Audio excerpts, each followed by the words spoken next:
আজ সকাল আনুমানিক 9:30টার দিকে আমাদের জরুরি বিভাগে থানার 5 জন সদস্য আহত অবস্থায় আসেন।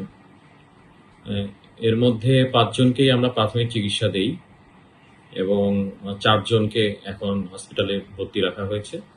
সবাইকেই অবজারভেশনে রাখা হয়েছে এবং কিছু ইনভেস্টিগেশনও দেওয়া হয়েছে।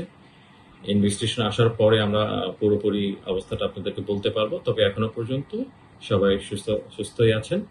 আমরা তারপরেও একটু সময় নিচ্ছি। আমাদের সকালে ডিউটি ডক্টর মিজানের সাথে আমার কথা হয়েছে।